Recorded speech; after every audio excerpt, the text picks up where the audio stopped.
Hey, JCake here, and I want to thank you for sharing part of your day with me.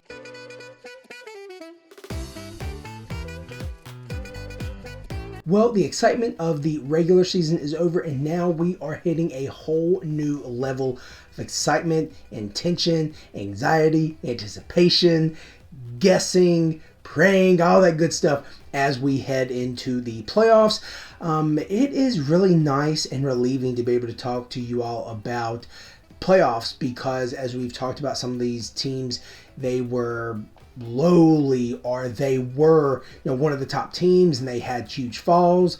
So we've had some ups and downs, and this first week of the playoffs, or the second week depending on which league we're talking about, was full of some tension. Full of some just last minute adds and drops and changes and lineup maneuvering, and it really came down to the wire, and it was exciting, but it was also nerve-wracking. So we're not going to waste any more time. We're going to jump into it, and we're going to talk about the Cheese Weasels. This week we are still in 5th place. Seems like that is going to be our home probably for the rest of the year.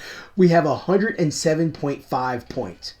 We are still close in several categories. Some of the categories are getting a little further away, while some are just literally 1 or 2 away. And I'll go over a few of those in a second. But I tell you, there were a few stats that I could have gotten this week. And we talked about before, I hate to do the shoulda, coulda, woulda.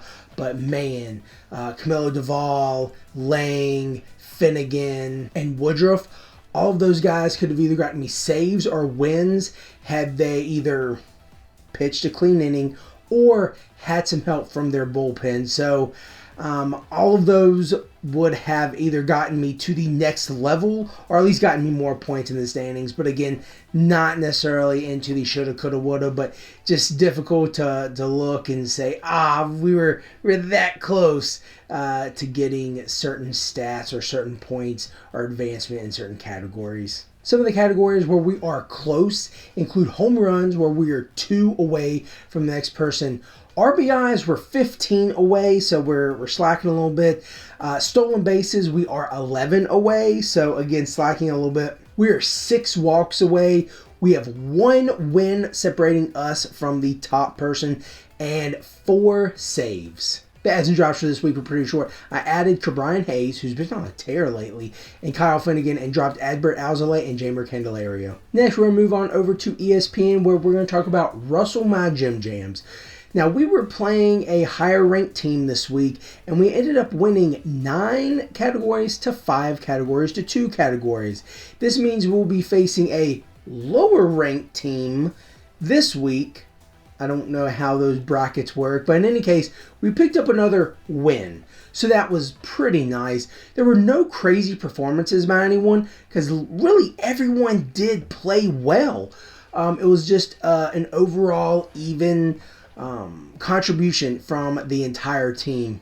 As we move into the adds and drops, I get to add another one of my favorite catcher/outfield eligible players, Dalton Varsho. Next year, he's probably going to lose his catcher eligibility, so his value will absolutely go down. But for the 2 years that he has had catcher outfield eligibility, I have been all in on him, so I was able to pick him up.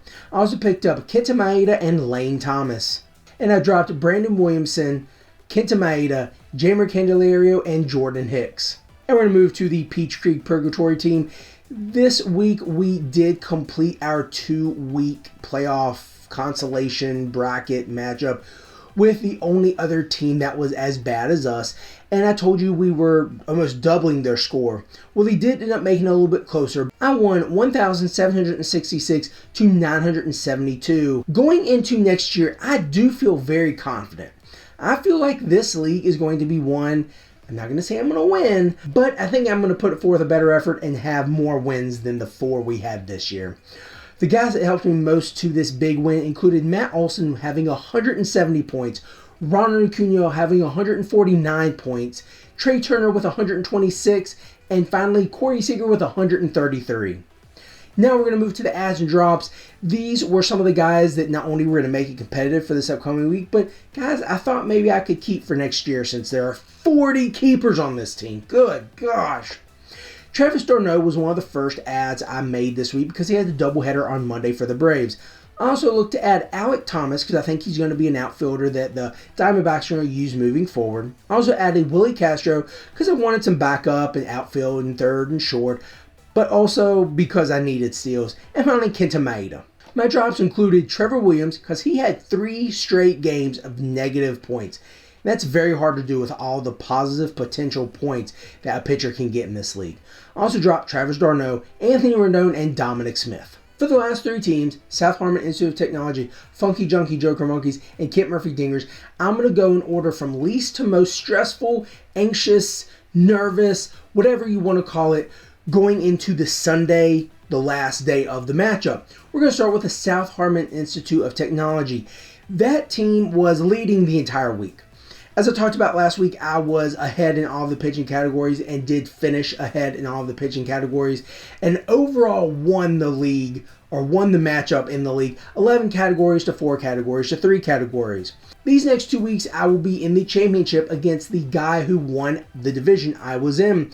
I was chasing him all year, and it finally comes down to these last 2 weeks. Some of the guys that helped me most to this big win included Matt Olson with 4 home runs and 21 total bases, and Tommy Pham with 3 stolen bases. Pitching-wise, Nick Pivetta and Tyler Glasnow each had 12 strikeouts in their respective performances throughout the week. The ads this week included Nelson Velasquez because I needed stolen bases, but also because he had a doubleheader on Monday, and I thought, what better way to utilize one of my ads than to get an extra game out of a player. Again, looking for ads, I added Willie Castro. Also looked to add performances pitching-wise and added Robert Stevenson, who had been on fire with strikeouts and limiting the whip, and also Kenta Maeda because he had a great matchup. And the drops included Mason Miller because he was only going to be used as an opener and was opening against the Houston Astros. That's not any part of a matchup I want a piece of. I also ended up dropping Ezekiel Duran, Will Smith, Austin Hayes, Jeimer Candelario, and Nelson Velasquez. And the next team we're going to talk about, Kent Murphy Dingers. I was in the quarterfinals after winning the last game of the regular season to finally solidify my spot in the playoffs because I had just wanted to play, in and out, put a foot in, take a foot out, the hokey pokey, with the playoff spot and 6th spot the entire last half of the season after the All-Star break. But like I said, I won, I got in, and I had a pretty tough matchup in the first round. And through Sunday, I don't think I've led at all. I was down 3 categories to 6 categories. Some of those categories included runs, home runs, and RBIs, which I was nowhere close. There were at least 10 runs, 10 home runs, and 10 RBIs between him and I. He also absolutely obliterated me in average, and I was leading in the wins. I was leading in ERA and WHIP.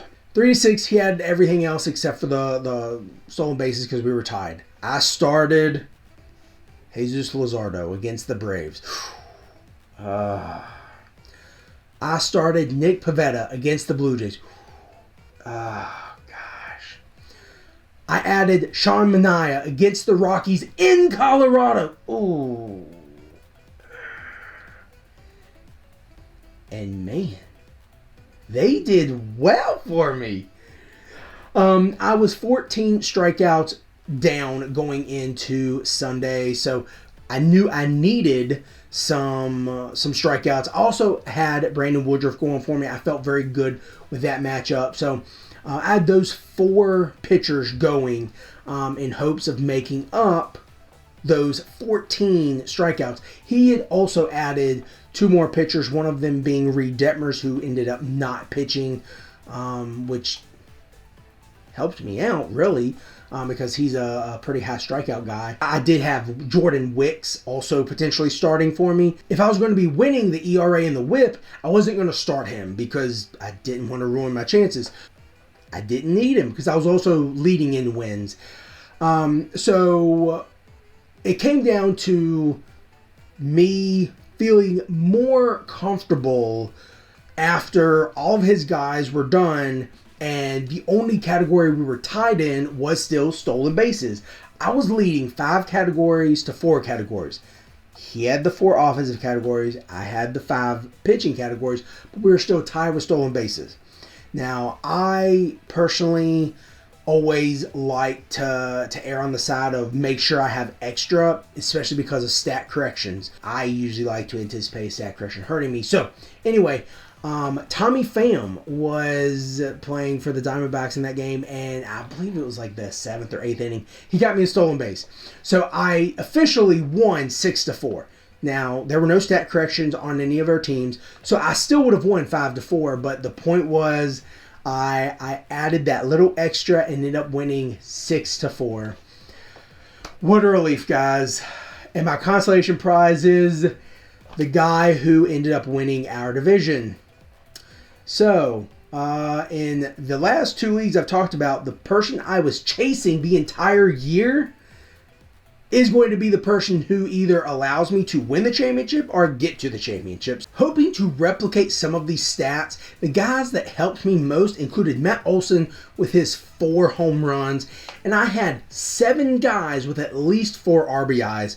Tommy Pham led me with 3 stolen bases. I had 12 minimum strikeouts each from Nick Pivetta, Jesus Luzardo, and Brandon Woodruff, and Clay Holmes came up huge with 3 saves for me. As I talked about last week, when I knew I had the win in the bag, I wanted to utilize the last few adds and drops to prepare for this upcoming weekend. Mainly that was Jose Alvarado, because there was a doubleheader with the Braves on Monday. But some of the other adds included AJ Minter, because again he had that doubleheader. Julian Merriweather, because I needed some saves and wanted to ensure that I was going to have someone to get me those saves.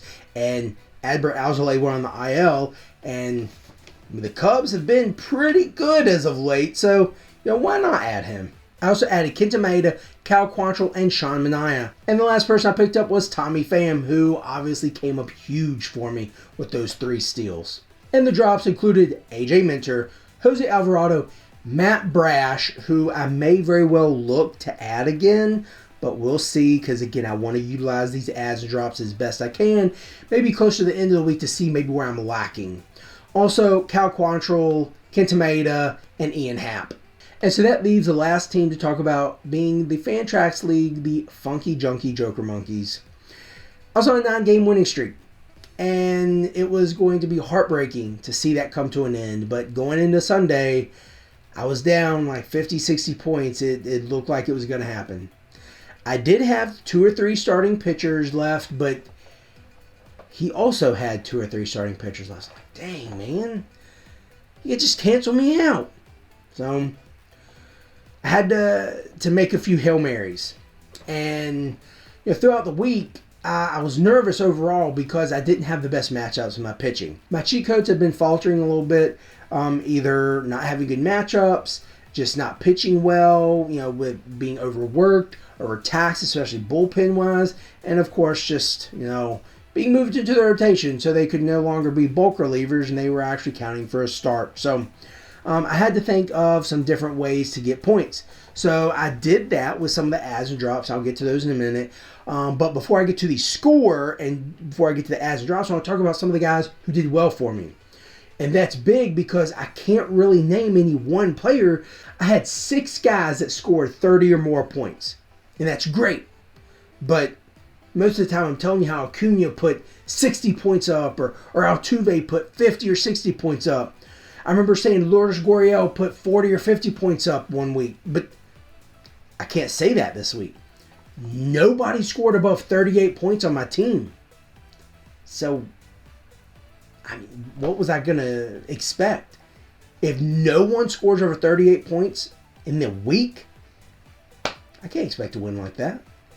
And then the guys who did bad for me, or the guys that did not do well for me, were the pitchers. I only have 13 starting pitchers I can deploy. JP France got -4 points. Merrill Kelly got 6 points. John Means got 2 points. Zach Thompson got 5 points. Javier Assad got 3 points. Those are 5 starting pitchers who all together, do the math real quick, maybe 10, 15 points. That wasn't going to win me this game.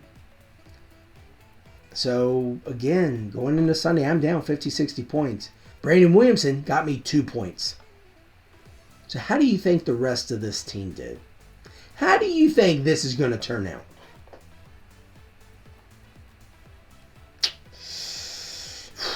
Well, somehow I pulled it out. Somehow I pulled it out. The final score this week was 494 to 482. And I'm now, again, for the consolation prize, playing the number 1 team in the league.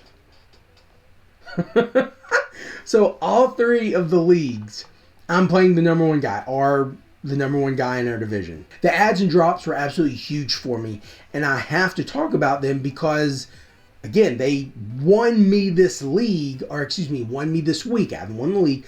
Won me this week to get on a 10-game winning streak. One of the guys I added, like I talked about before, was Gavin Stone. He was supposed to be a bulk reliever guy. I also looked to capitalize on double headers and picked up Giancarlo Stanton. That was a waste. I also looked to pick up Bailey Ober because he had a great matchup, and while I'm not the sexiest of pitchers, the matchup was going to be one that could help me, and he alone got me 20 points, which is great. I also picked up John Means. I thought that he was going to be able to come back and hopefully replicate the all-star he was, in 2020, 2021.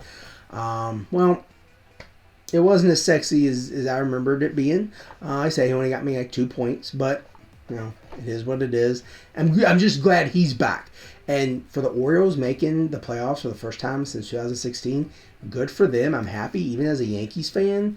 It's good to see teams like that. And as much as I hate Randy Arozarena, I don't mind the Rays. I really don't, because I feel like they're just a bunch of misfits and coming together and playing very well. It's like Moneyball, but not with Billy Bean. But in any case, John Means was another guy I picked up. I also picked up Thairo Estrada. As a Yankees fan, Estrada used to play for us, so I'm glad that I was able to pick him up. But I wanted him because he either had double headers. I didn't get to pick him up during the doubleheader. I picked him up afterwards. But he was going to be sneaky good with some of the matchups. And, he was playing in Colorado. Easy place to get some home runs. And my final ad for the week was Yanier Diaz, because as much as I love him, Dalton Varsho is a liability. The drops included Ryan Yarbrough, who almost came back to bite me in the butt.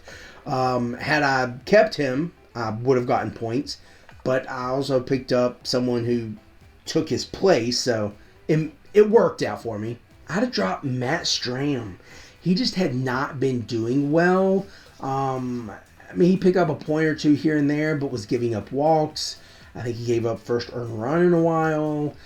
So it wasn't getting the strikeouts like he normally did, so I ended up having to release him. I also got rid of Giancarlo Stanton, John Means, Javier Assad, and Bailey Ober. So that is it. That is the first week, or the second week, however you're looking at it, for the matchups of the playoffs. As exciting as it is, I have those 5 or 6 leagues with baseball. I have another 4 leagues with football, which hope you watched that video from last week. It was late getting out, but we're going to be getting out another video hopefully tomorrow. But in any case, I hope you're doing well in your fantasy playoffs. I hope you're doing well in life. And I look forward to talking to you more next week about how the playoffs are going, or how they're going to be going for the next week or two. So this is Jake, and I want to thank you for sharing part of your day with me.